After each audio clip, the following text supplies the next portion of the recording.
Paranormal Dimensions is a regular feature on Mondays on the Paranormal UK Radio Network.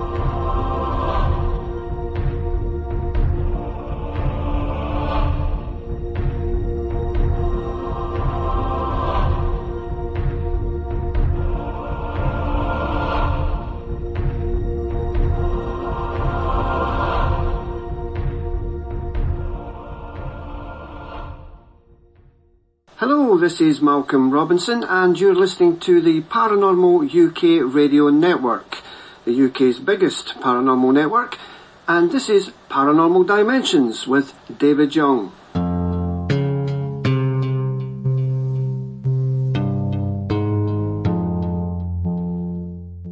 Hello and welcome to another show.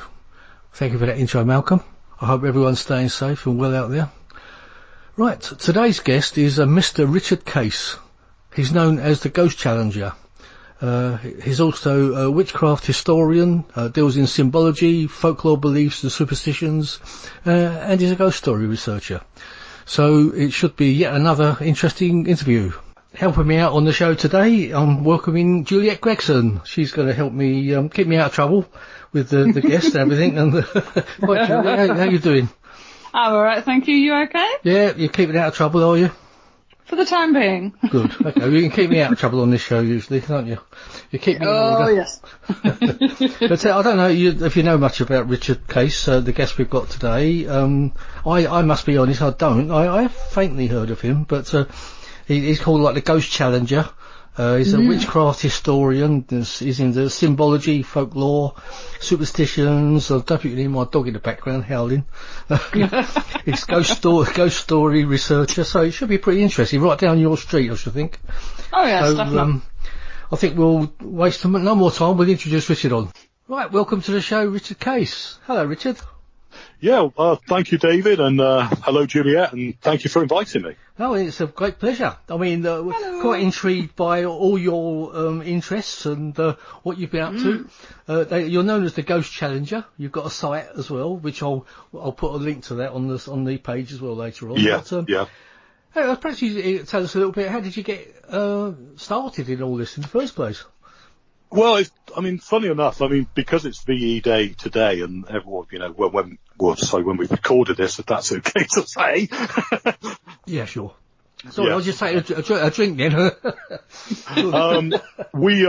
Basically with VE Day, I met my great uncle, who I, was very close to as a child.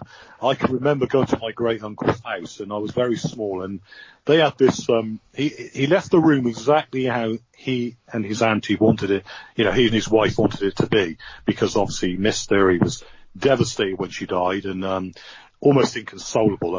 People told me that he almost jumped into the grave because their love was so great.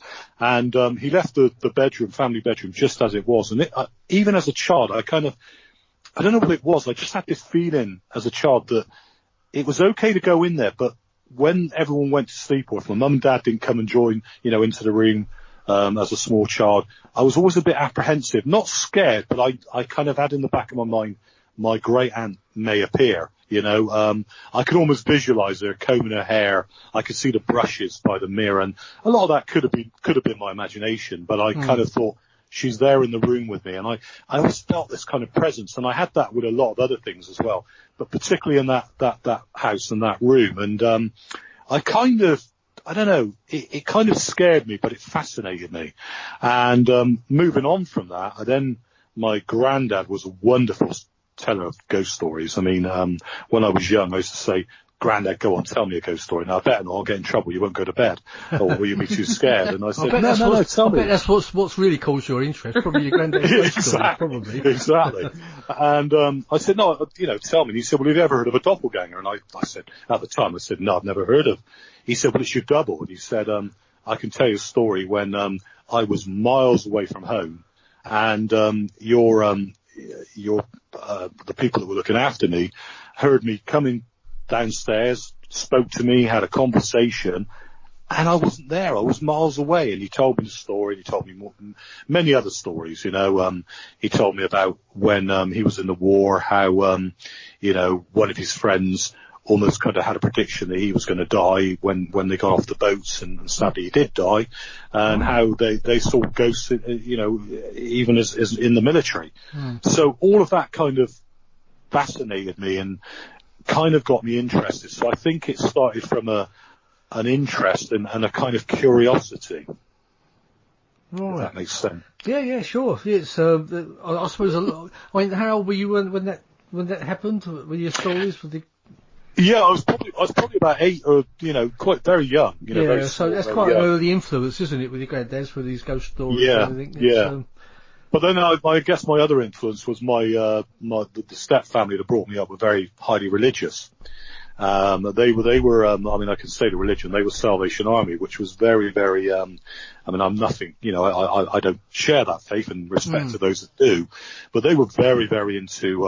It's a sin if you look at anything that's to do with the occult, and to mention the word ghost was almost the occult, and it was forbidden. And they kind of, and the funny thing was, I think also I had a question in mind, and I suddenly said, well, why do we believe in this Salvation Army and God and Jesus and all that, when if I was born in India, I believe in a completely different religion. If I was born in China, I believe in something different. I used to ask those questions, and everyone used to be, well, you don't ask those questions, oh, shut up, don't ask those questions. And I got more and more curious, and I think I got curious with that, and then I got curious with, well, what is there? What's the answer?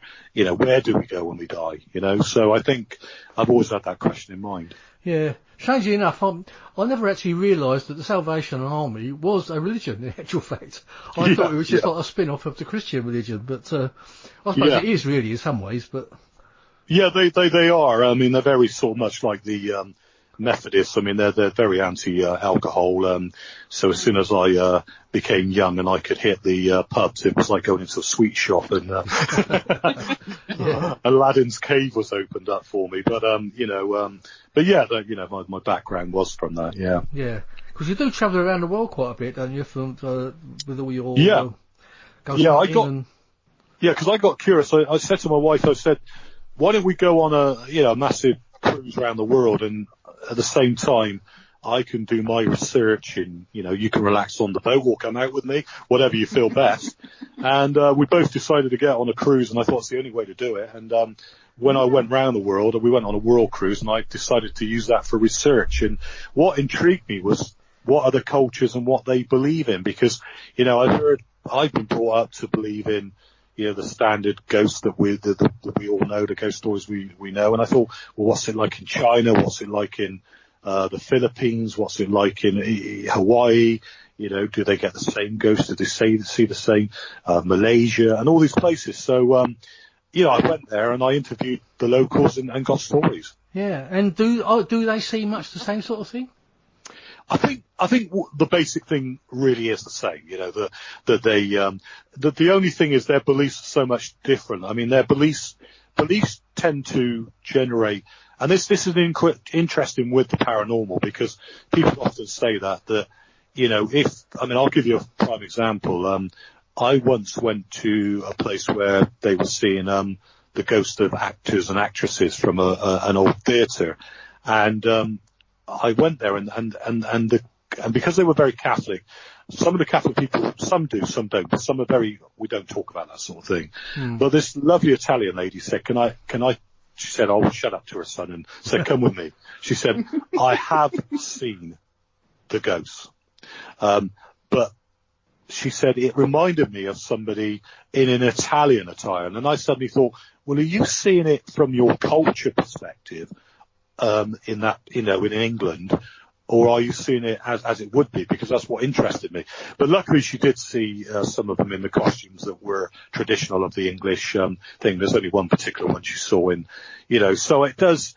So I do think that culture does sometimes have an impact, and belief has an impact on what people experience. I'll give an example. I mean, in over in the Philippines, I mean, they believe a lot in vampires, and there's a thing called an aswang, which is shape-shifting evil spirits, almost like a vampire. So a lot of people see those kind of things rather than the traditional ghosts, or believe in those traditional things. So there's a lot of those things where over here we wouldn't be so much looking for that. We'd be looking for the typical Victorian or the lady in white or whatever. Yeah. We better let Juliette get a word in, hadn't we? Yeah. No. I was just sort of listening with great interest. It is quite fascinating. It's like different belief, different culture. I was thinking sort of nature nurture. It's like, what you've been brought up, your family, be it Salvation Army, be it whatever, Methodist, Christian. So that for me is like, wow, it is interesting. Yeah. It's like you mix it all together. It is theoretically the same outcome. There is something else. There is some things. Sometimes you just can't explain it. But it's the delving into the information I love. It is, and I'm a skeptic. I mean, I started this off as a complete skeptic. I think you've got to be a skeptic. Yeah. You've got to look at all these things from a skeptical point of view, haven't you? Yeah, because a lot of people didn't really understand when they said you've got the ghost challenge. What does that mean?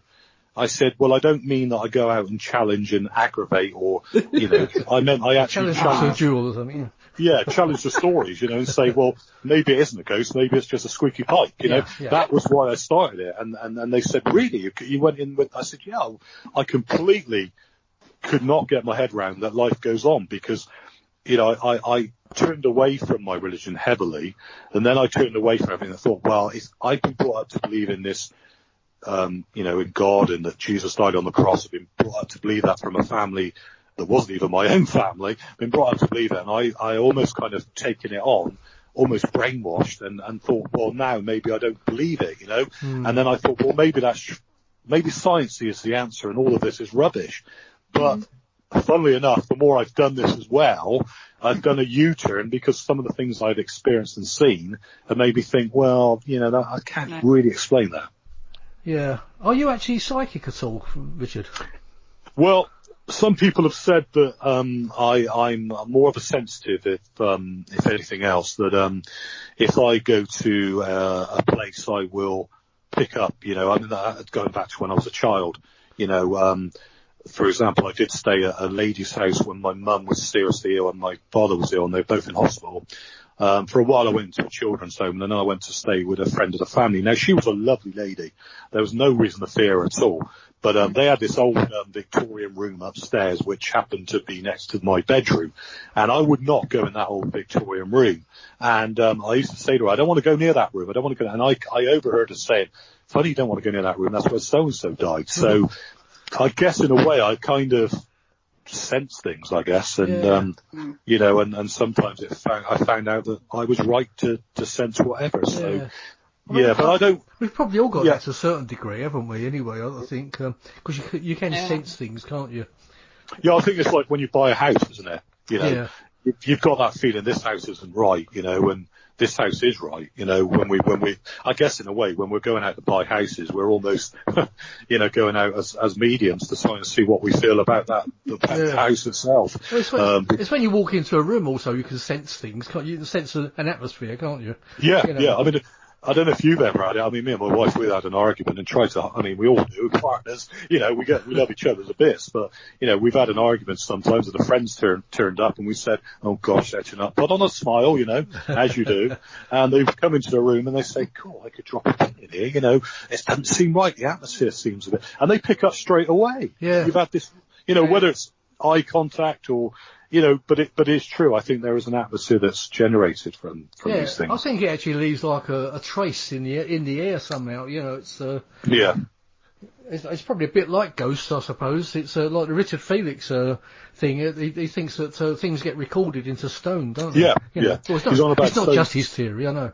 Yeah, stone tape theory. I mean, I did do an experiment with a group of people where I took them somewhere and told them that all this horrific stuff had happened, and it hadn't. And they did know that they wouldn't know one way or the other. They went there and they didn't, you know, they didn't they all felt something and got frightened. So it was, you know, clear evidence that I put something in, you know, and I felt, what is that? Because I put stuff in their mind.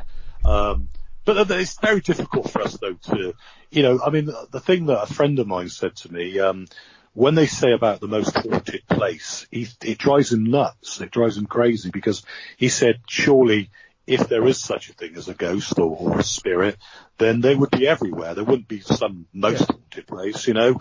It could be the most unexpected place you find something. So I've got a lot of kind of respect for his kind of point of view on that. Yeah, I think that's real. I mean, that's right. I mean, it's like our view, we only see a small part of the spectrum, don't we? We don't know what's going on just outside that spectrum anyway. I mean, are we being seen as ghosts by them? You know, that's kind of the way I've thought of things sometimes. Yeah, I mean, I know a lot of people don't like Mr. Icke's views, David Icke's views, but you know, some of what everyone says has got some kind of truth in, and you know, when he's talking about the various spectrum, and we can't see with the ultraviolet light and the very it's true, you know. I mean, well, it's not just his theory, is it? I mean, no, I mean, you know, neuroscientists say that, you know, the brain is what sees and not the eyes, you know, and there's so much that we're seeing as an illusion, you know. So, you know, how do we know what is really going on out there, you know? Yeah, I mean, I've got a lot of respect actually for David Icke. I don't think you can believe absolutely everything, and I don't suppose he does either, but he does make you think about things, you know. And, I think that's the most important thing, to actually start people thinking for themselves and not just believe everything they're told. You know. Well, I think the important thing as well is that, you know, if you have an opinion or a belief as well. I mean, I think there's a lot of that goes on nowadays.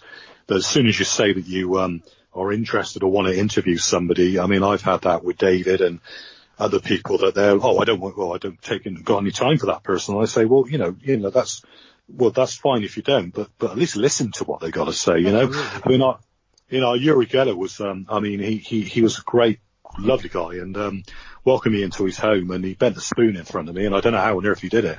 And I joked with him and said, I've got a few plastic ones, will they count? I brought them on the motorway, and he said, no, not the plastic ones. I'll just break them.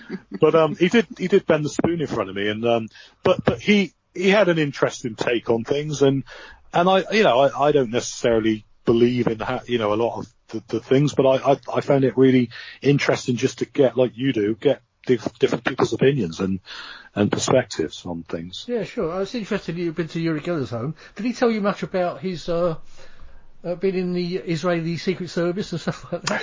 Yeah, he told me all about that. I saw he had an amazing pyramid outside in the garden, and apparently it was Dodi Fayed that had given the pyramid to him, and got it built there because a helicopter used to land near it. And I was so privileged. I mean, he opened up his garage, and in there was the car with all the wonderful spoons on it.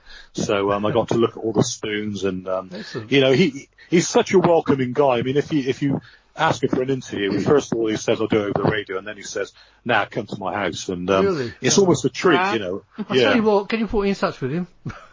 Yeah, he's in Israel now. He actually lives in Israel now, and but definitely I can I'll give you the details as well. I think it'd be an interesting guest to get on, wouldn't it, Juliette?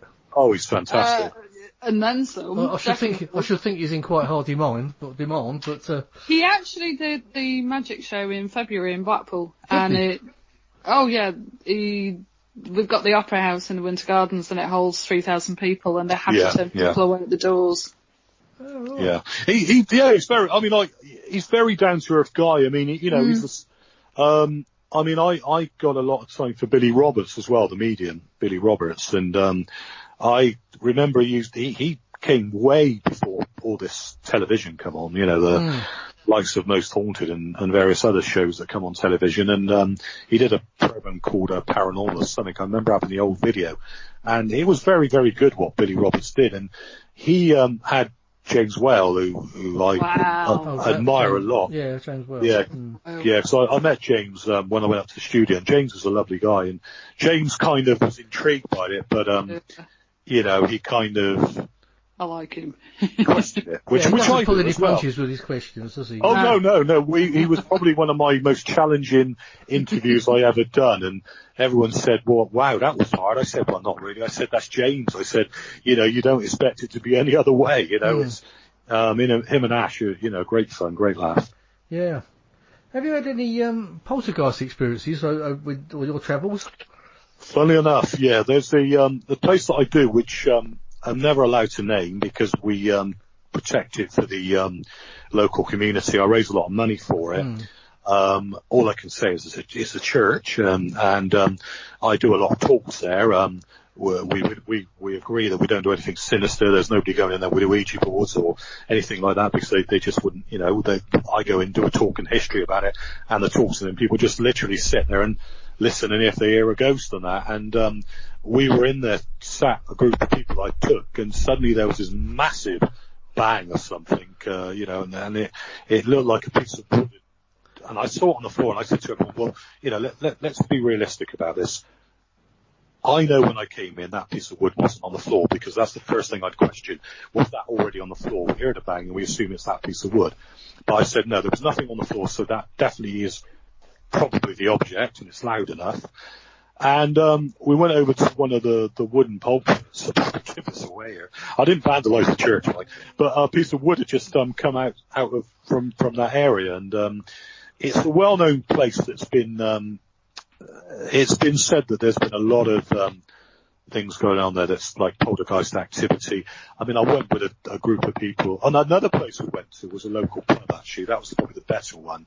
And when we originally went to this church, I threw a pen over my shoulder and said, if anything's here, throw it back, because I knew this had happened or occurred. Just an ordinary plastic biro, went and sat down, and the biro seemed to come back. And I thought, well, I got guests here. I've got to be, you know, could it be them? You know, I don't know these people. You know, I've always had a bit of a skeptical mind. And when I went with because I don't work with a group, but when I worked with this particular group, we went to another pub, and suddenly all the pens started flying in the pub round, or, you know, really? You know, going everywhere. And I joked and said, I reckon whoever it is that when we're at the church, they know it's pens, and that's what we're having. Because the landlord said, why are all my pens? He said, I don't like this. He said, can we stop? Can we stop? And I'm there thinking, is it the landlord, or is it, you know, and bless him, he won't mind me saying that, because, you know, he was kind to invite us in, but I said, please don't think I'm being disrespectful when I say to you that, you know, I'm going to question if it's you, if I'm going to question, because that's what I got to do, you know. But there was no way he could have physically done it, and we were there, and these pens just started like almost showering. It was like a shower of pens coming over towards us. So that was really, really freaky. And we were going to go back, but just as the lockdown happened, it was funny, because just before the lockdown, things seemed to be taking off. And somebody joked with me and said it's almost as if we were being warned that something big was going to happen. Yeah, we had a few things planned, and it's all been stopped. But that pen interlude, but that sounds. Richard Felix had a similar experience, I believe. Or he told a story about a pen flying around in a pub in Derby. It wasn't. Wasn't Derby? Was it where you were? No, it wasn't. It's local to Bristol, because normally I travel all over, but it was local where I live in Bristol. But I will say that, you know, obviously the immediate thing that comes into all of this is there's another phenomenon where somebody could be, you know, making that happen. Like, could be the agent for it, you know. And often it's been mentioned that, you know, they've gone places, nothing's happened. As soon as I've been there, everything goes to pot, and people have joked and said maybe I'm the agent for it, that's making it happen. And you know, for the poltergeist phenomenon is sometimes known for that, but you know, I've never had anything dramatic. Well, there was once in the home, I went out and did an event, and I got home, and it was the days when I was giving up cigarettes, and my wife would have killed me, but I did have a sly smoke, which we all do as human beings. And I remember, you know, thinking, right, I'm going to have a quick snooze on the settee because she'll smell the tobacco. No, I was honest with her the next day. And I thought, right, I'm just going to, not disturb her, lie down here. And suddenly the light bulb in the room, I just heard this bang, and the light bulb in the room ended up the other side of the room. And I thought, well, how did that happen? And I said, well, thank you for not doing much at the place we were tonight, but please don't do it here, Yeah, that is strange. And I went up to the light bulb, and it's a bane, one of those that clips in, and I thought, was it loose or something like that? But never happened again, so that was weird, yeah. Well, it wouldn't shoot across the room, would it? It'd just fall out. It didn't fall, it just literally went, a few feet over the room, so that's why it made me think that this is... So these are the things that have made me think, yes, there are things that happen which, are genuinely paranormal because they cannot be explained by rational or science. You can't, at that particular moment, you can't explain it. But, I've always got that bit, well, it could have been the heat still there from when it was hot. I always come up with that. I always go back to that, These things are incredible, but they could still be something else going on, that any creaks and bangs and things, you've got to look at what they can be, like a window or a draft or something. I know you mentioned, when you were talking about poltergeist before, you mentioned Ouija boards. Now, what's your opinion of them? I don't have a problem with them personally because I believe that we were brought up to believe they were evil. Because I was brought up in Christianity, I know that Christianity sadly has done a lot more evil than what they actually talk about. And I believe that Ouija boards have been demonized and, used in that way. And I personally myself, but I'm not a psychic or medium, and I do have friends that are mediums or psychics, and I take their advice if anything goes, wrong.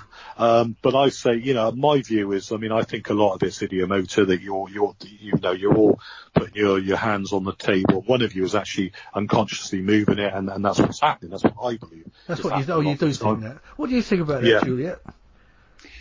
It's interesting because you got to think back in the day that the Ouija board was actually marketed, and I remember seeing something once, and it was Hasbro, 8 ages upwards, and it really made me laugh because it was like, what? Yeah. You've got to think about the origins as well, which is, it's like you say, a lot of this I think probably come from America. You could probably tie in the Fox sisters. Yeah, because when you think of the Fox sisters and what happened there, and spiritualism in general, I think, that you're right. It's almost like table tipping. It's almost like a parlor trick. And I'm not a fan of it, to be honest, because I would, if I go out, I'd rather experience the old-fashioned way and see if anything's going to happen. Just, sit and observe. That's my way. I'm not a fan of gadgets either, because I think a lot of those have been invented that they don't really know what they're doing. You've got to think sort of the turn of the century as well. It was so popular in the Victorian era, and it was like, yes, come round for a table tipping party. Yeah. Hello, come in, here's a sandwich. Oh, just ignore the table flying across the room, it's okay. I've got to say though, I did a bit of table tipping at one of the events I went to, event, Ghost Hunt I was on, and the table was tipping, and actually people were taking their hands off the table one at a time. I took my hands off the table, and I was actually trying to push the table down, and it felt like, and I was actually putting my hand under the table to see, and it felt like there was something underneath the table, was making I'm glad. Like a springy sensation. I'm glad you said that, because that reminded me of the Ram Inn. I was at the Ram Inn with a gentleman, and we were both in the barn area where allegedly Stuart was pushed and dragged, whatever the story is behind that. I'm not going to comment on that, but the barn area is quite when John used to take me to the barn area, bless him. Lovely guy he was. And he used to tell me about how he used to open his hands out and orbs used to land on his hands. And what it was, John knew full well, people would be taking the picture and probably it would be dust on his hands. Not saying that but John was a lovely guy, and he performed, and he was the Ram Inn. He was all part of it. The Ram Inn, sadly, it's a great loss that we lost John. And but when I went there, I went to the barn, and John, I remember saying to me, for those who are listening, John was the owner of the Ram Inn, and he said to me, "You're going to go in there?" He said, "You're going to get well, something from behind. I'll say that. John was very, very direct with what he said. And so I went and me and this guy put our hands on the table, and it was almost as if, like you say, that there was pressure on the table. We kind of gently moved our hands. But when this other guy that doesn't do this normally, he said, I feel like something bad has happened in this area. I said, well, this isn't like you. I said, are you okay? And he said, you're nasty. And I said, and he was talking to whatever he thought was in the area. And it was suddenly like the table had been kicked, and there was no one at the side, and it was kicked underneath us, and that made me jump. And we went up to a reporter that was nearby, and she was already looking at this other group was there, and they were showing a pattern in the wall, and about pareidolia. They were saying, look at this, it's a face, it's eyes, and I was thinking, and that always does my head in, pareidolia. And I said, forget the pareidolia, and I think I got in trouble almost when I said that. Forget the pareidolia, come with me, I've got something to show you. Took the reporter down there, and we had to walk into the car afterwards. Could it happen again with her? So, yeah, definitely. Oh, really? So that was yeah. Interesting. What's your opinion of that? Have you ever done table tipping, Julie? Or Juliette? Julie? You don't like Julie, do you? Juliette or Jules? I need to tell you, our lovely David here is dreadful with my name. Well, it's a confusing name. You got to... I am terrible as well, Juliette, with names. I've got that right now, haven't I? Yeah, because I'm terrible with names. I'll tell you what, Juliette is a very confusing name. Juliette. No! It's not exactly a common name unless I was born in Shakespearean type. No, it's funny. David, when he actually met me face to face at a conference, and it was like, I know you. Yeah. And I'm stood there waving cheerfully. I'm just, this one on for I'll about tell you 20 what, minutes. Richard, it was very, very embarrassing. You know what it's like when you know someone. Yeah. And then you think, I do know her name. But well, they did a memory test once, and it didn't help me out one bit. It was try and remember people's names, and you did it by a car make, and then like J for Jaguar was Juliet, and and they went like that round the group, and you're supposed to remember everyone by the car makes. Well, I was bad enough with car makes and bad enough with names. At the end of it, I didn't know anyone. It's like Blazing Saddles, we need badges. Table tipping. Yeah, badges are good. I think Juliet's ensured that I won't forget it again anyway. I think it's like you say with Ouija boards, with the history of the table tipping, and I love the remark you said about certain programs which we're not going to name for legal reasons. Sure. It's intriguing for me, and I'll talk to you more about this offline, because you will laugh, you will smirk, but it's like, look, we're here in wherever the location is, and oh no, the table is tipped. And it's like, really? So they were sat in the ghost green room waiting to go, hello. Yeah. There are places you've probably been that nothing happens. Precisely, and that is probably 80% of even more than that of the time. I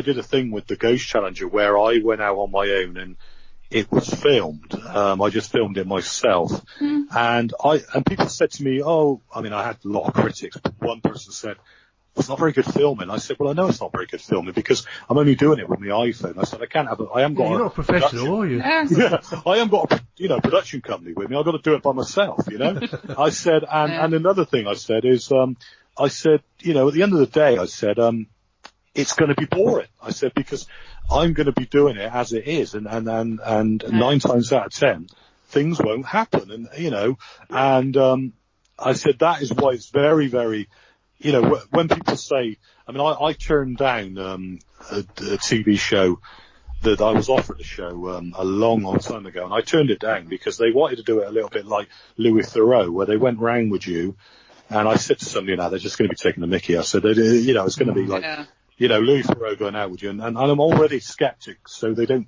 but they wanted me to pretend I really believed in it. That's how the filming wanted it to go. The producer said, well, if you pretend you're very naive and you really believe in this, and I said, well, that's good. I said, but I'm going to end up looking a right idiot. I said, no, I don't want to do it. And they said, well, it's television. I said, I don't care if it's TV. I said, I want to be real to me, real to myself, and what I do. And, and I said, well, and then another one said, well, the notoriety, fame, fortune. I said, the moment you go down that route, if you haven't got the passion, I agree with you. I wouldn't do it either. Yeah. Same here. I'd rather I love the history, I like the heritage behind it. And it's like, do you want to be on telly? And it'd be like, no, I've got the face for radio, thank you very much. No, if anything that's how I see it. If anything comes into it where you've got to ask you to fake something, I'll just say, no, goodbye. I'm not interested at all. Even if it would make you a lot of money. Yeah. And this is what, you have to remember sometimes is that viewers are watching and they want immediate excitement and they want all that, and I guess they must, sometimes probably when it's not a live show, they probably go through all the edit and get all the wonderful bits that happen that we all get and make it look like it's all happened in such a, but as we all know, I've done events where I don't even, I make money for the place, and I don't make money for myself.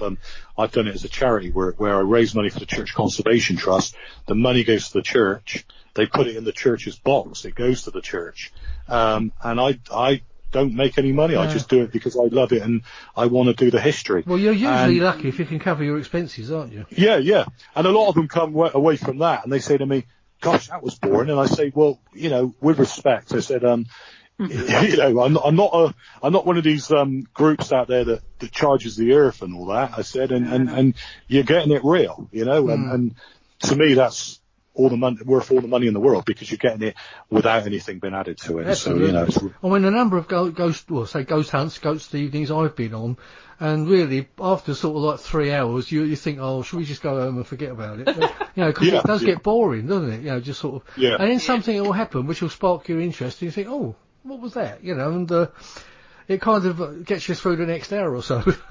Did you guys find when you first did it in the beginning, though, you used to go on till quite early in the morning? You want to go on till, when I first began, when I was, very young, I can remember going out until the birds were singing in the morning. It was kind of a passion for us so much that I almost wanted something to happen, that we were staying there till ridiculous hours. Yeah. Getting home and, you could see the fox crossing the road, and I thought, this is stupid. Why am I doing that? Yeah. So now, if I go out, I'll go out 8 o'clock and finish by about 12 or 1 if nothing happens, because I know that, it's not gonna, happen like that. I've been wandering around Rendlesham Woods till the early hours of the morning, probably till 4 o'clock in the morning. That's bad enough. Yeah. You do see some weird things there. Usually by photograph. You don't usually see it with your eyes, but with I've really got to come up that way and do some. Yeah, I'll have to do that. Oh, please do. Give me a shout if you come up this way. It's I will. Because I'm about 20. I'm about 20 minutes away from Rendlesham Woods, so it's that'd be fantastic. Yeah, so you have to give us a shout if you do come up this way. But the funny thing is, we were talking about orbs earlier on. Now you do get a lot of orb stuff that goes on in Rendlesham Woods.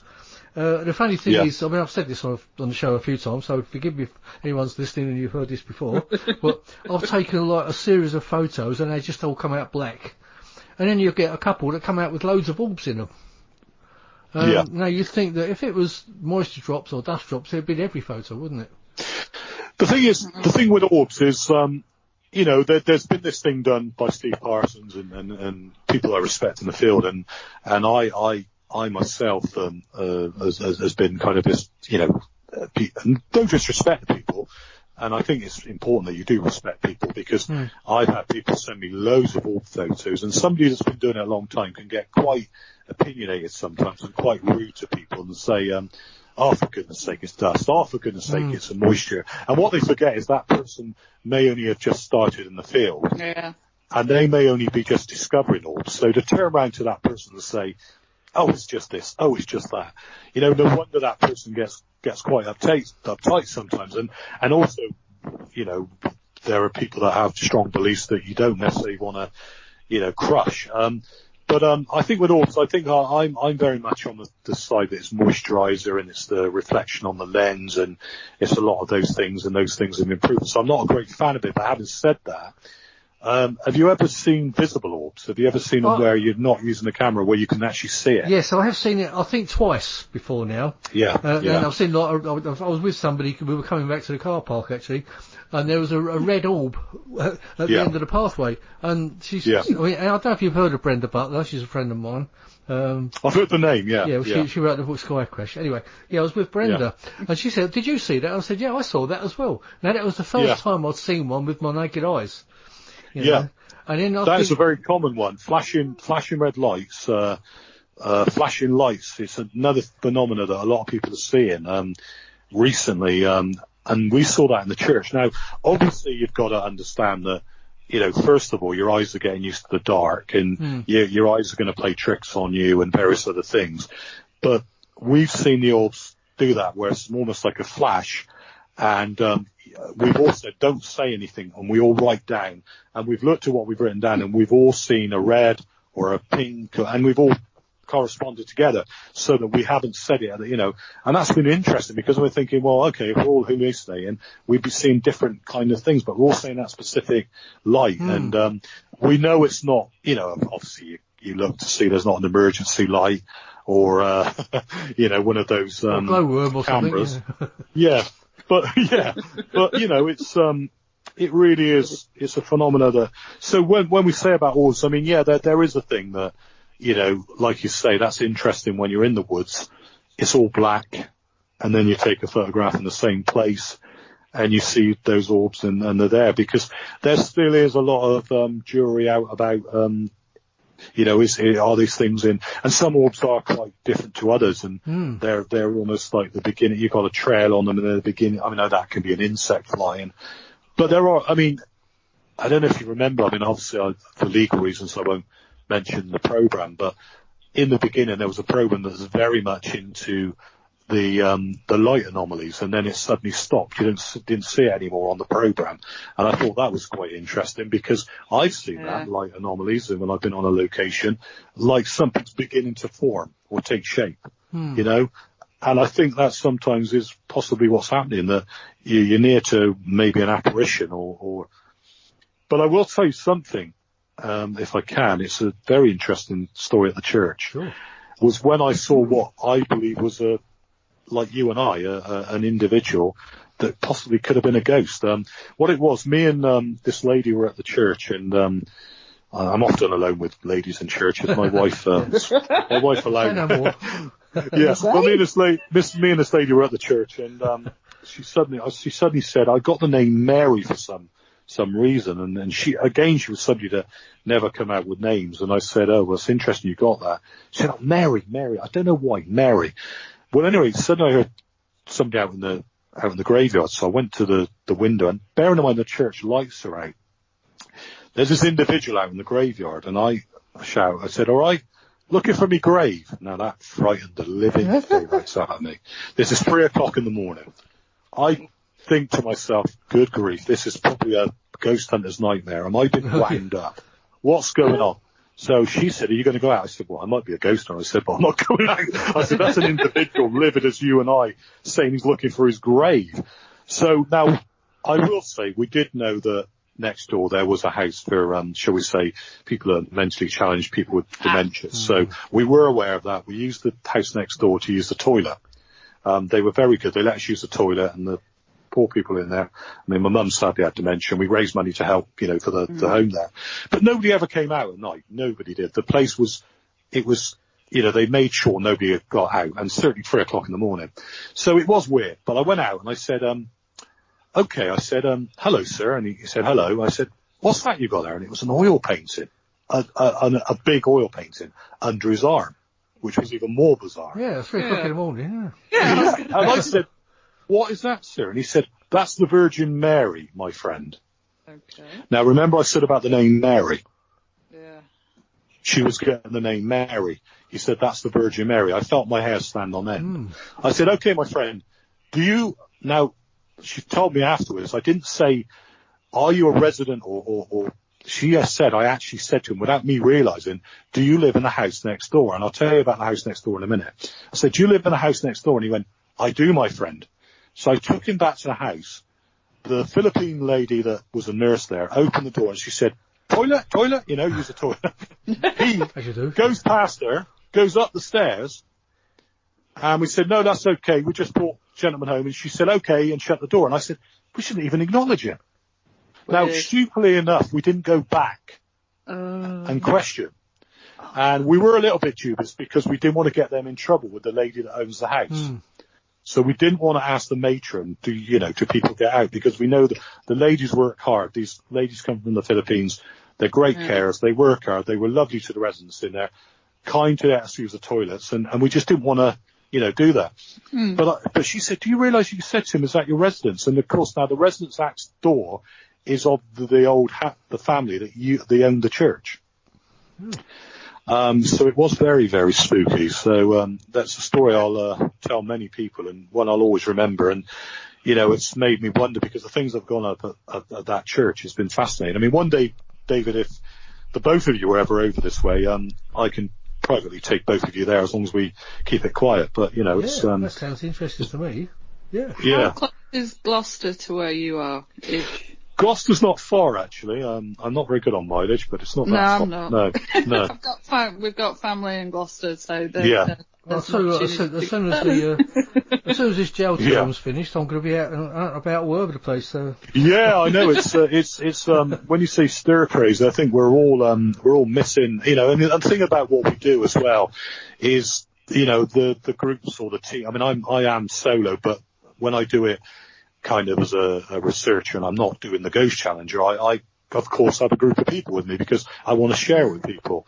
And I call them my friends, they're not a team, they're my friends. And I think that's what we're all missing is, and like everyone out there. Well, we're all trying to learn from each other, aren't we? We are.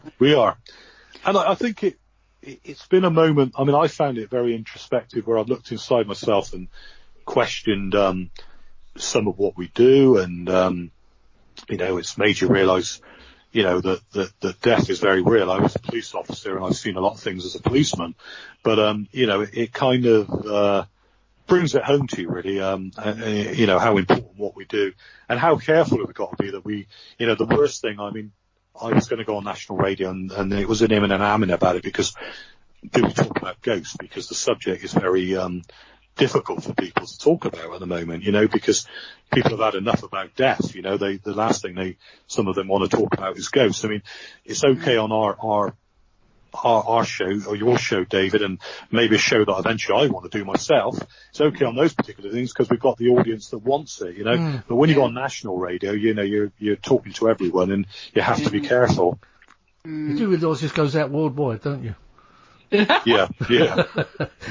Well, not to the whole, not to billions of people, but you probably finds a few thousand anyway. Yeah, I'm going to play devil's advocate here. Yeah, obviously, we're talking about experiences, where you've been to Rendlesham Forest, etc., and you've been to the church. This is me playing devil's advocate. Yeah, that's okay. And it, to be honest, it sort of ties in with these interesting TV programs that we've all watched or perhaps participated in. Cough, cough. Why does nothing happen during the day? It tickles me this because it's like, again, there's part of me that if I was a ghost, it'd be like, hold on, I'll just watch a bit of telly. Oh, it's 3 o'clock in the morning, I must do this. It's like, sorry, Richard. I will say, Juliette, I know somebody that would disagree with it. Things do happen during the day. They've taken pictures and things and seen things during the day. So, sorry, Richard. Yeah, that's the point I'm making. Yeah, that's the point I'm making. 100% behind you there, David and Juliette. I think a lot of it is for convenience that we go out at the times that we do because, I luckily this is what I do. I'm honoured, I'm one of those that retired young and managed to do what I love, But a lot of people that I go out with have got other jobs, and therefore it tends to be that time of morning that they can do things and weekends, and that's a lot to do with practicality. But 100%. I mean, I've been caught to places where things are going on in the daytime, and you got to think. When I went around the world, something was going on in Australia in when it would be daytime to us here as well, and it wasn't always nighttime over there. In the daytime, things were going on, and I think the other thing that comes out from that, which is an excellent point you made, is why do we have to turn the lights out? Really, we don't. Yeah. No, to be honest, I think it makes you more sensitive, doesn't it? Yeah, it does, and then that can work two ways. It can be for the better, and it can also be for tricking the mind. I mean, I think the more experienced you are, you learn to get over the tricks and the hallucinations, and you get past that. Because when I've taken teams out, and they're fresh. I found that they've jumped to every single thing you could think of. A, because they're not used to it.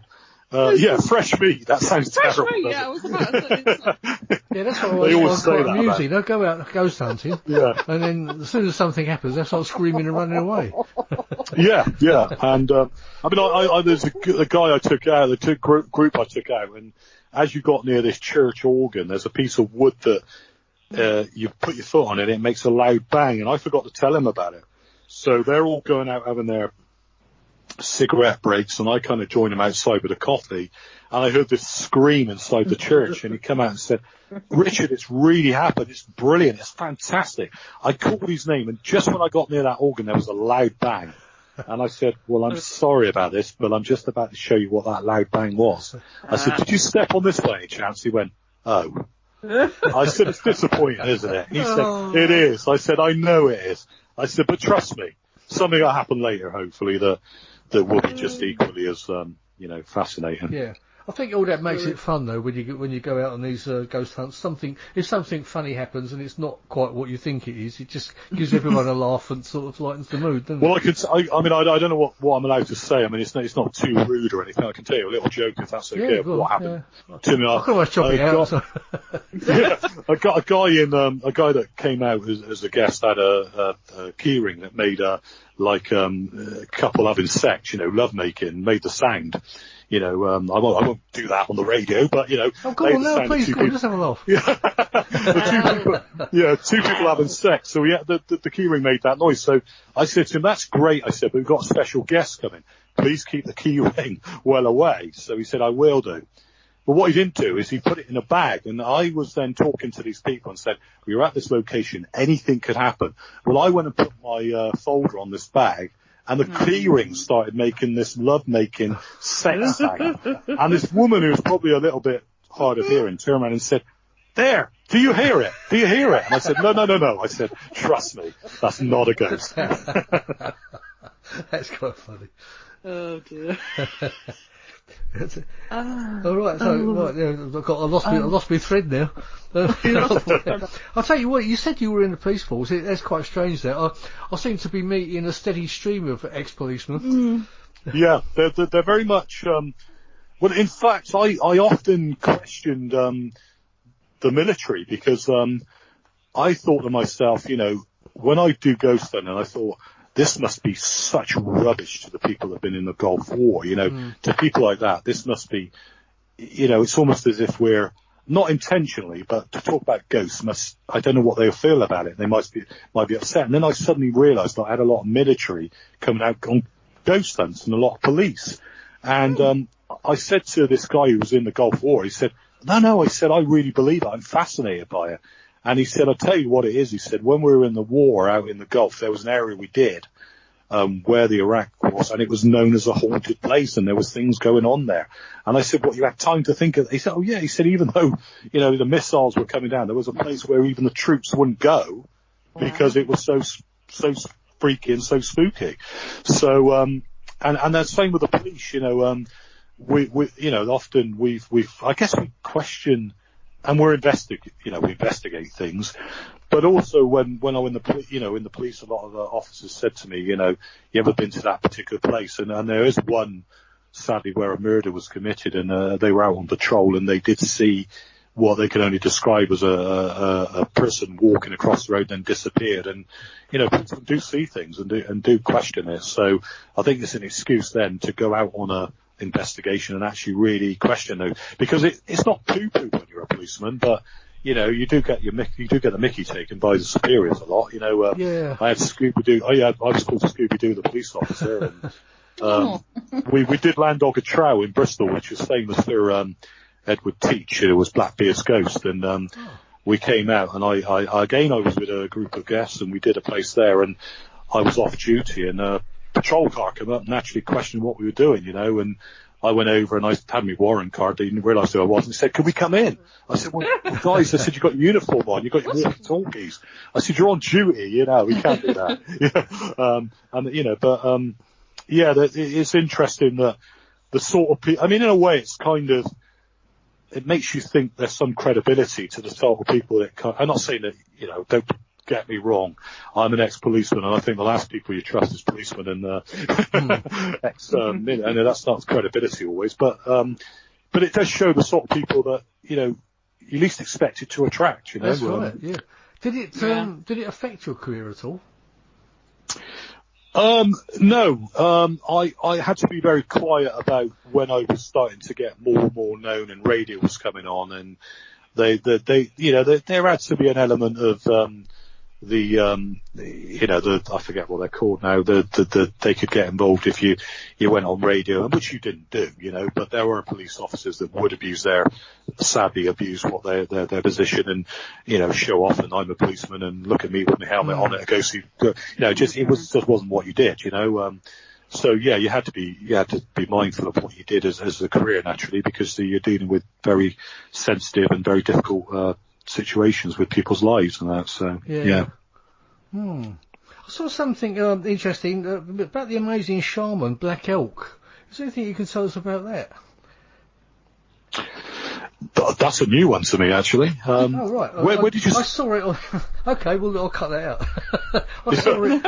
I saw it on. I made a note of it. It was on one of the. I did a bit of research today, and it was on that. So obviously, if it's a new one on you, then we can forget about that. I don't know where that came from. Yeah, because I might have talked about something with that with. I'm getting to that age where, you know, I think my mind is... Oh, it could have been... perhaps it's something you spoke about on another show. Yeah, I think it was where I was talking with... oh, gosh, I'm trying to say his name now, and it's awful.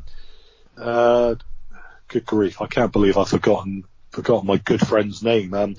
He was related to the... We'll do it. I do it, don't I, Juliette? Yeah, especially when you're on radio. It's when you're on radio that this happens, and you know, sometimes, I mean, I have all my notes, but you know. Yeah. No, it's not a problem. But they were involved in the doll, you know, the Annabelle doll, the family. Oh gosh, you must know the name of the family involved with the Annabelle doll investigation. Do you know it, Juliette? I'm just looking for us. Bear with me. It's funny because it's not going to come to, you know, your mind. It's not something where you go, da, da, da, yeah, da. Ed and Lorraine Warren. Yeah, the Warren family. Oh, I should know that, shouldn't I? There you go. Yeah. Ed and Lorraine Warren. Yeah, and I'm great friends with their grandson, and it was on there, I think we mentioned about the Black Elk. He knows more about it than I do, but that is somebody to interview. You know, why I've forgotten his name, he's never going to forgive me. That's right. We won't tell him. Lorraine Warren's. If you can look that up for me, Juliette, before we. It's Lorraine Warren's grandson. He's on Facebook. He's on my Facebook. All right, Lorraine Warren's grandson. Anyway, we'll skip over that. Don't worry. It's just that I made a note of it, and I thought, well, that sounds a bit interesting, but it must have also been something you were talking about with somebody else. I was going to ask you. There's a thing about the Chinese brothel used to serve the Japanese during World War II. That's a very interesting one, because when I was on board the ship and my wife turned around and said, "Oh, Richard's actually off the ship at the moment." They said, "Where is he?" He said, "Oh, he's gone to an old haunted Chinese brothel." So that was quite it sounds quite a interesting story, doesn't it? Yeah, it does. Yeah, and that is that's in Hong Kong, and it's a little place in Hong Kong that I went to, and. Basically, what it was, that there was a group of nurses that went to stay at this old house there, and they heard a lot of screams in the night, and they wondered what on earth was going on with the screams and everything. And a lot of other people have said, well, there's a lot of things that go on. It's a place called Namku Terrace in Japan, in Japan. And basically, the girls had to have psychological treatment afterwards. And apparently there was a lot of noises there at night. And I went up this old alleyway, and you can almost imagine the Japanese soldiers there still going to the brothel. I went right up to the top to see the brothel and where it was, and spent time there, you know, looking at it and around it. Very difficult to get into it because it's all locked up, unfortunately. But I asked a lot of questions about it, and they said, oh, they're still they even did an exorcism there. But yeah, that goes back to the Japanese when they occupied in Hong Kong. So that was that was a terrible, terrible time. So it's obviously well haunted still then. Yeah, I think, it's definitely still haunted. By the way, the name was Chris McKinnell. Chris McKinnell. Thank you. Yeah, that's Lorraine Warren's grandson. Very good friend of mine, and he still lives over in the museum, and he's not that far. Well, the Annabelle doll's probably a few feet away from him. When I interviewed him, he said, "Oh, I've got the Annabelle doll just a few feet away." And that's another story. I mean, a lot of people have claimed they've got the original. That Chris has got the original, and it's the Lorraine Warren's that's got the original Annabelle doll. Oh. I must admit, I've just looked up the flipping heck, Namku Terrace. Wow. Yeah. I want to go visit now. It's fantastic because, wow.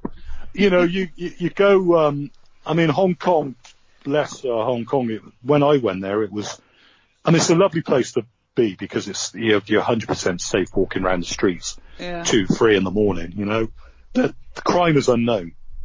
But unfortunately, what's happened is they had the riots recently, and then they've now had this virus, and a lot of the places I went to, and now it's just.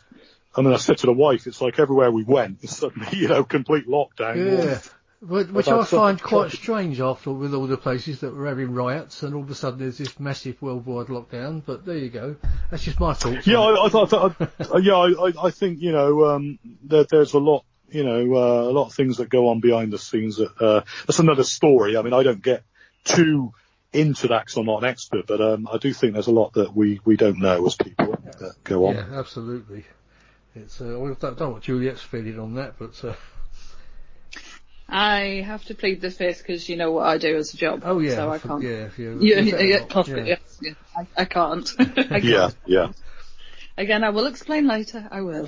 Yeah. No. I totally understand that. I've got a lot of freedom since I left the police, and I used to be a government employer, so I have to. I tend to not. Can I say this? Yeah, can I say this? No. Will I get in trouble? Yes. Anyway, what about animalistic psychology? What can you tell us about that? Animalistic is basically, that's that is not so much psychology, it's the belief, the animalistic belief, which still goes on in places like, it's all over the world really. It's a belief that, if you've got like a waterfall's got a spirit in, a tree's got a spirit in, everything living has got some kind of spirit in. And that goes back to a lot of the Chinese believe that, and they have like an ancestor day.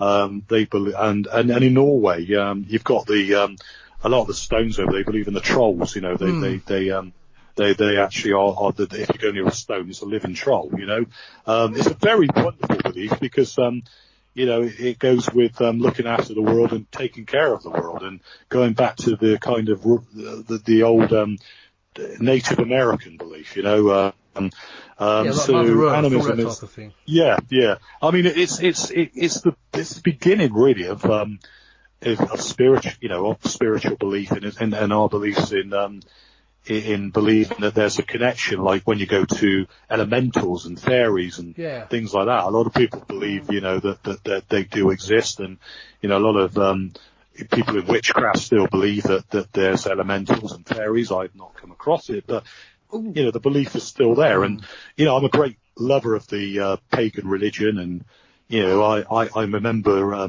somebody once we were at an old location, and we had the most deplorable person with us, and we asked him to leave, but he was like kicking this old yew tree. Now, at the end of the day, I suppose some people wouldn't. I didn't find it particularly good, and I said just be a bit respectful. That's in a.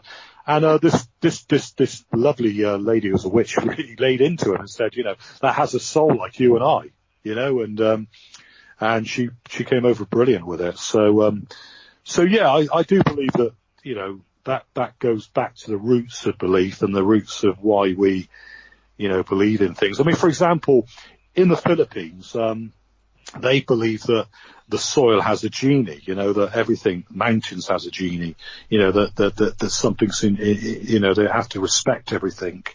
They got in Norway, they got the seductress in the forest who lures men with her charm, but she has a long cow's tail under her skirt, apparently. And if she's married, the tail falls off. Right. But, it all comes from that kind of old animistic belief, which is fascinating all around the world. And that's all around the world, but we tend to not be so much over here now, I don't think, as we used to be. I'm going to throw something in very quickly.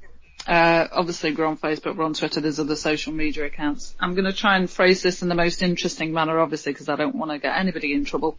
The daughter of a woman and a man who did a TV programme with somebody who unfortunately just passed away quite recently, has now gone back on Twitter going, oh, look, I'm getting interested in witchcraft. Come and join me and watch me practice spells. And I'm looking at this going, really? Yeah. What are you trying to do? Are you trying to be your mother? Are you trying to be your dad? Yeah. Yeah. It makes a mockery of it. Sorry. It does. I mean, the other thing, I mean, I know Derek Acor's wife very well, and Derek was a lovely gentleman. I met Derek, and a lot of people said, well, Derek could be quite dramatic. Yes, he could, and he was a showman, but as a person, he was the most wonderful, loveliest person you could have ever met. I loved Gwen's videos of the dogs. Yes, Gwen is. Oh yeah. My God, so and I sat with Derek and Gwen, and Derek was there. Do you want a cup of tea? And I said, no, I'm all right, Derek. That's fine. And we did the interview, and I had my iPhone with it, and it was so. And of all the interviews I've ever done, I mean, Dame Vera Lynn, who I've met, was wonderful as well. But Derek was the most humble, nicest person. And when he died, I mean, the effect it had on me emotionally, just meeting him. And I thought, well, yeah, because I've met him. I've had that kind of Derek experience. I've met him. Yeah. And I've seen him on the stage, so I kind of knew that from the past. But to actually meet him and get to know him, and Gwen is a lovely, lovely lady. And she makes me laugh. She calls a spade, and I used to watch the videos she used to do. It's like, what have the dogs done today? And you're like, the chickens and everything. I think that's the danger, though. With going on the other person, I think there's a danger of, people not understanding what witchcraft is about. I mean, I've gone into, I read real books about it, and some of the books I read cost £100 an item because they're real old regional records of ghosts within Bristol area, southwest, and you go and they've got to be expensive because of the research involved in it. And I go to the Witches Museum in Boscastle, which welcomes you. I myself, I'm not a witch, but I've been brought up in a very religious family that I know people within that religion that turn their back on me, and yet I know people within the pagan family that welcome you with open arms. So, it's just a prime example of well, witchcraft isn't necessarily evil, is it? No, not at all. Not at all.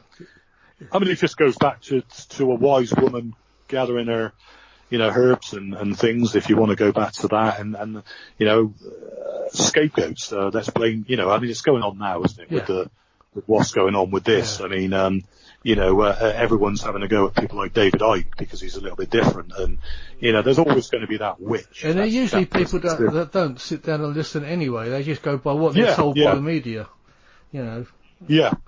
I mean, we all understand it's completely dangerous to go against government advice and, to say that things aren't, we understand that, but we're not children, and I think sometimes an alternative view on things is there's nothing wrong with it. I mean, I quite admire Peter Hitchens sometimes because he's got a different view, but I don't necessarily share that view. I mean, I even listen to Richard Dawkins, who doesn't believe in religion or any kind of belief. Yeah, Richard Dawkins is actually, well, he was one of my heroes quite a few years back, but when I read, what was it, The God Delusion? Amazing book. Yeah. And you can actually, I mean, anyone who still believes in God after reading that book, really, I would say wants their head tested. I'm not saying there isn't a type of a God thing, because I think God is in all of us. But it's not a person that lived, a couple of thousand years ago. I think that's the thing. I think you said it, David. I think, because I was indoctrinated from a young age. And the God delusion says it exactly as it happened to me. Yeah. And I do feel, and this is my personal view, any parent that enforces kind of any belief on the children is a form of child abuse, you know. I mean, luckily, love my mum, my dad. My mum was my real mum. My dad was my stepdad. They were highly religious, but I will be fair to them.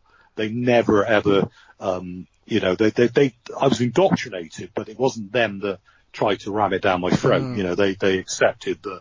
And I think that it's because of them that I felt able to question and come free from that belief. And my dear old stepdad, he believed to the end in God and the Salvation Army. I think, I think it's just like a focal point, isn't it? It's something to focus on. It is. So whether you believe that God is a living being that's up there somewhere or in the ether somewhere, it doesn't really matter. You know, I think. But I'll tell you one thing. I mean, I had a message from somebody in the old religion that I was in, and they said to me, "I used to like you, Richard, but I'm very sorry that you've turned to the occult." And I said, "Well, I've not really turned to the occult. I said, occult to me is another form of belief, and I'm not saying I believe that, you know, or follow, you know, but if you call it the occult, then that's the terminology for it, then fair enough." I mean, you but can say that religions come under the occult anyway. I mean, precisely, yeah. Which is the strange thing about it, isn't it? Yeah. Right, okay, now, where do I go now? Come on, Juliette. I'm just thinking Morgan Freeman as God. Sort of just going, Yeah, Morgan Freeman. Sort of stood there and you're like, just let him narrate. It'd be good. What I was going to say, when you were talking about Richard Felix, actually, he was unfortunate. I think he was badly treated by the media in the end, because I understand he was actually a good medium, but or psychic, should I say? Do you mean Derek rather than Richard? Because Richard wasn't there. Oh, sorry, not Richard Felix. Sorry, I've got Richard Felix written down. I'm thinking, no, sorry, I meant Derek Acora. Sorry, I'm looking at Richard Felix written down in front of me. I meant Derek Acora. Sorry, yep. I think that's the thing. I mean, I know a little bit, you know, and you know, and I've heard things, and you know, which I keep to myself. But Derek was treated appalling. You know, treated disgustingly. You know, I don't like to say, but I think it made him quite unwell. You know, affected him quite badly. And, you know, I don't know if I used to find that when you used to listen to Derek, it kind of had that uplifting way that even though you're feeling a bit low, you suddenly listen to Derek and it kind of brought your spirit up. So, you know, he had that kind of, you know, whether you believe in mediumship or no, because I still question it myself, because I don't have that particular gift. But I respect it, you know. I don't turn around and say, "Oh, that guy's making it up," or even try to kind of. And the one thing I don't agree with doing is testing mediums or people, because that's not our job to do that. No. You know, we listen to what they got to say, and we can take it or leave it. We do know that there are charlatans. Oh, yeah, definitely frauds out there. Yeah. Yeah. I mean, the reason I got mixed up with Richard Felix is because I had Richard Felix on the show a couple of shows back, and we were. He's a wonderful guy. He is. We were talking about Derek. And because he was very close to a good friend of his, and he was saying about he was a good medium. It's just that he fell into the trap of having to perform for the TV show. You know. It's precisely what I thought. Precisely, you know, because there's that pressure to perform on television, and you've got the cameraman then putting pressure which you don't know of the producers, and that is what happens. Yeah, they're expecting a result, aren't they? You know, you can't stand and say, "Well, I'm not getting anything," because that's not going to make a good TV show. You know? No. So I think that's kind of what happened with Derek. Unfortunately, it's. But I mean, Richard Felix. I mean, he's another great guy. I mean, I think the way he does things is amazing, and it's so there's no ego. You've got to give it to him. He's a fantastic ghost historian, and his knowledge is unbelievable. You know. Oh, fantastic, amazing.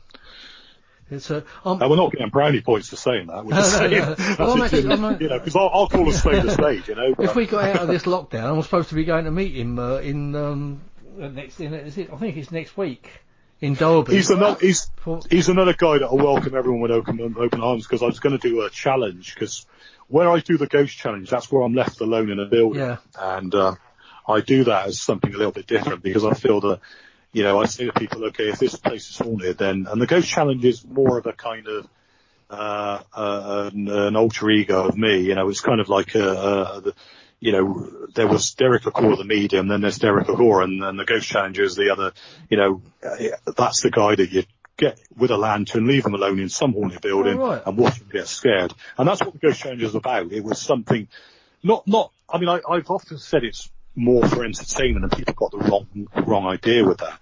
What I mean is I do research where I talk about, and I'm a member of the Society for Psychical Research. A member of the Ghost Club and all those wonderful organisations. But, you know, what I do as the ghost challenger is just something I do which gives a little bit of that, because young people like that, they like to see, you know, somebody in a very famous building on his phone dressed up with a, you know, and it, you know, a bit spooky, you know, and me left on my own is quite a challenge. And it has been a challenge. I mean, when I first did it, I was very, very, you know, even now I get nervous doing it. So, because you're completely by yourself. Yeah. And how long are you on your own for? Several hours? It used to be, when they put me in, Kelvin Hatch, that was a couple of hours. And that was quite an interesting one at Kelvin Hatch. I don't know if you've been there. But basically I had to go from is that the shelter? Yeah, the old secret nuclear bunker. Yeah. There's a funny video of me actually going, we got to be careful because it's a secret nuclear bunker, and I've got a sign right behind me, and I'm pointing to it to take the mickey. We all know exactly where it is. Yeah. Exactly. Yes. Even I do. Yeah, and I went there, and they said to me, well, you're going to start from the top and go to the bottom. Apparently, everything freaky is at the bottom, but we don't want you to start from the bottom and go to the top to get away from it. We want you to start from the top where it's all good and go towards it. That's the challenge. And I thought, well, this is different. Interesting. You know, this is going to be more psychological for me. So I started from the top, and of course you've got the mannequins in there, and they were quite freaky. So I was going around looking at the mannequins, but there was one funny moment in it. I filmed it, and it was very clear that I had to be on my own, but I did go with one of the guys as a companion to drive up there. And I said, you've got to stay out of this. I said, Andy, you mustn't be involved. I've got to be on my own. They've got to show them closing me in there. We don't make anything up. It's genuine. He said, okay. But he forgot when I was in there and thought he could go to the toilet. Mm-hmm. So I'm going around. I said, this is the first time as the ghost challenger I've actually heard movement, and it's really interesting. Because it's simple in the flush and it coming out of the toilet. So I had to tell everyone. I said, Andy, you've ruined it. So I had to start again. But interesting enough is I did start again on my own, and I'm going down in the tunnel, and it did look like something passed by me on the shadow. It was probably just an optical illusion. But after doing that event, interestingly enough, I did say to people, why is Kelvin Hatch haunted? You know, somebody said someone lost their life there. I mean, the thing is, anywhere could probably have something. Oh, yeah. It could be from you don't know what was there before that. I mean, it could be going back sort of hundreds of years, couldn't it? Yeah. But it was, you know, it was an interesting old location, and I mean, I must say, it is creepy. I mean, I don't know if you know, I'm a good friend of Colonel Holt, who was involved in the Rendlesham affair. I actually took him to Kelvin and Hatch, the bunker, last year when he was over. Yeah. And because he was quite interested in, because he'd been ex-military and everything, he was quite interested in it all. But well, I mean, I had to think, David. How am I going to get people interested? Because you know what it's like. You know, you don't want fame, but you at least want to have listeners and people to listen to you. So I thought, how am I going to make this different and interesting? So I thought the only way I can do this is do a solo and be a ghost challenge, because that is a little bit different, because there's not a lot of solo people. It's mostly teams. So I thought, but you're going to be scared stiff, Richard. And I thought, well, I'm going to have to get on with that. Yeah. And, you know, trust me. I mean, there have been times when my stomach is rolling over like before a radio interview, and I don't want to be in. And one of the prime ones was Scared In. I was in there on my own, and the landlord said, we're going to leave you all by yourself. And I thought that he would only be upstairs, but he literally left the pub and goes down the road, and if you've been to Scared In, his house is ages away from the Scared In, and you're out in the middle of nowhere, so you're literally on your own with this hangman's noose coming down the stairs. Wow. And it was very, very freaky, and I suddenly heard this boom, boom, boom noise, like coming up the stairs. And I had the door, and he got a visual, and I said, I can't do this anymore, shut the door. I said, sorry, guys, I can't do it. And I stopped that. I'd done it before on my own, and people who watched me had been fine. But that one particular night, I just couldn't do it. Weird, isn't it? So what is the weirdest experience you think you've had doing that? Or do you think that something actually did happen? Yeah, I guess really, I mean, thinking back, so many that I've been on my own on,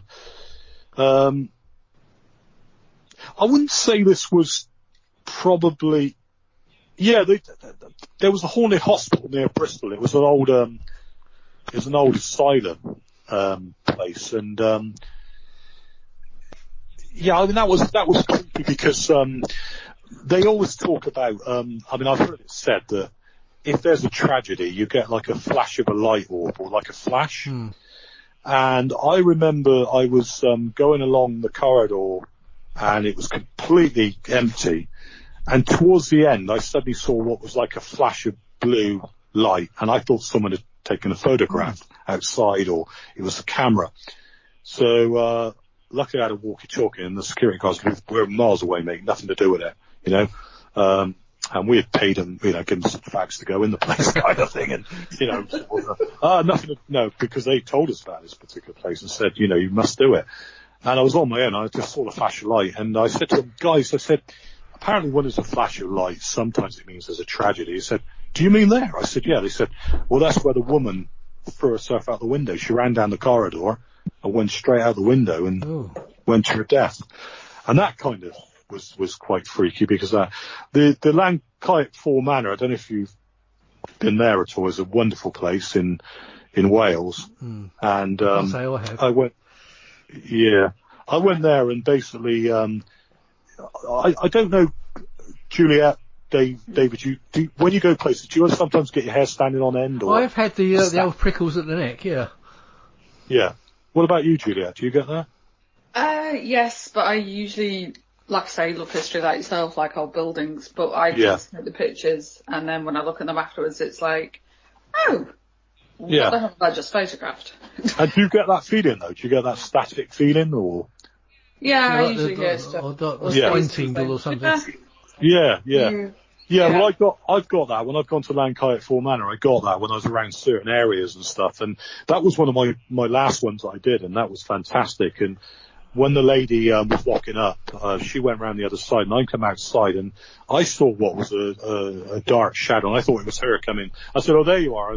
You managed to lock up," and then it wasn't her, and she comes the other way. And I said, "Well, I saw all it was." I said, was like a dark shadow. She said, "Oh, that's one of the things that happens. Apparently this murderer goes around the border, and it's just like a dark shadow." So that was interesting, because I'd definitely seen something, but again, it's a dark shadow, and is my eyes playing tricks, and that's what I go back to. Yeah, I suppose your imagination can play a lot of tricks on you, can't it? It's Yeah, oh well, it's been a fantastic talking to you, Richard. It's been a fantastic show. Have you got any other questions, Juliette? Probably more that I will think of later, so I'm going to be like... Well, that's fine. Sorry, I apologise in advance now. But perhaps, fantastic. I'll tell you what, we'll take you up on your offer, Richard, at some time when we come up, if we can be up your way somewhere. I'd love to come and do Definitely. I definitely want to get out and about once we can get back on the road again properly, rather than just going down to the garage and back again. And likewise, when I do eventually start my podcast, I'd love to have you guys on as guests as well. That'd be brilliant. It'll be a pleasure. Yeah, absolutely. Oh, yes, please. Not that we're as experienced as you, but I suppose I have had a couple of UFO experiences and things like that. But well, that's what fascinates me, because I obviously I talk about ghosts and things like that, but the paranormal is anything that can't be explained by science and covers a multitude of things. Oh, definitely. I mean, I deal with ghosts because I try and keep it to one specific thing, but UFOs, I love it. Well, I really do think there's a lot of connections between a lot of UFO incidents and ghosts and other paranormal incidents. I think a lot of it is interdimensional, as I've said. That's why I named this show Paranormal Dimensions, because I believe a lot of it is connected. you know. Yeah, definitely. Yeah. But anyway, Richard, it's been a great pleasure having you on the show. Thank you very much. Well, thank you. You should David. actually write a book, I believe, with all your experiences.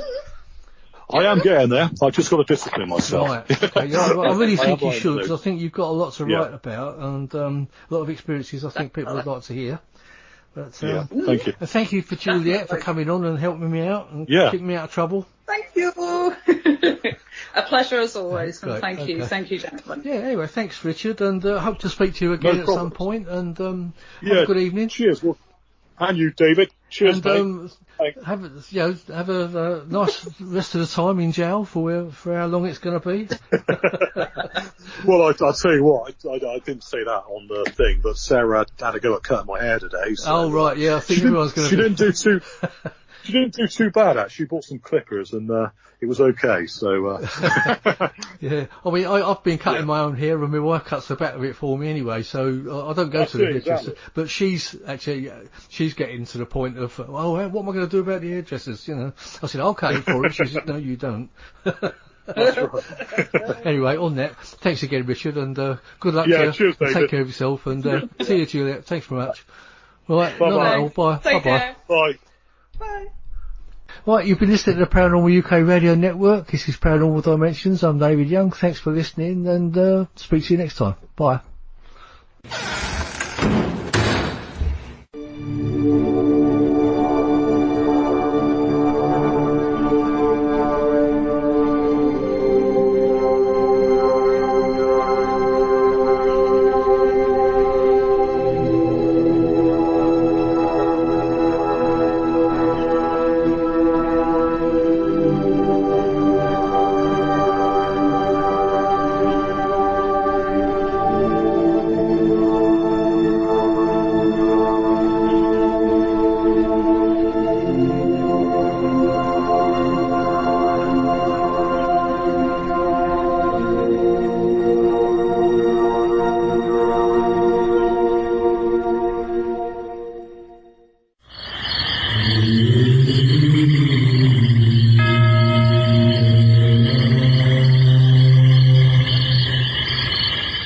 Paranormal Dimensions is a regular feature on Mondays on the Paranormal UK Radio Network.